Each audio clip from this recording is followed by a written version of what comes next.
Up next on This Old Lawn, we take you to the front foundation, where we're replacing a client-planted garden with one that's going to be native and thrive under the site's conditions.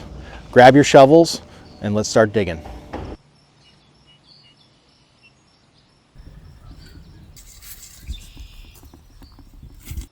So in the layout here, we have the aronia as kind of our accent, taller shrub that's going to fill in this space here, and this kind of junction point felt like a natural transition. And then underneath that, we have the gray owl junipers as kind of a short shrub, ground cover, beautiful color, different texture, just kind of a general different growth habit from the other shrubs in the space. And that's again kind of this corner point where we are allowing that little flourish of a different color and texture to appear before we then lay into our more defined patterned replication with our other shrubs. So, you know, I had a rough concept again of like where the height layers are and the composition in terms of the amount of species in the space.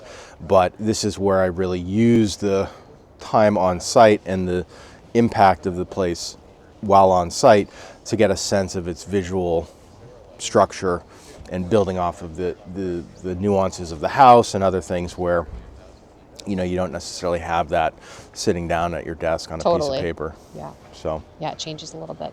That's great. So we'll start with that. I'm going to get the guys going in the back with the layout of the plants back there. So we want to do some tall grasses in the front.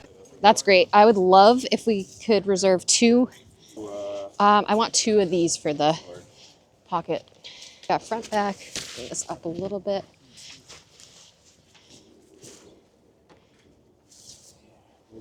Yeah, no, we have enough though.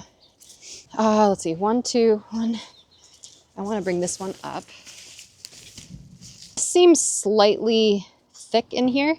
Maybe we can spread these out.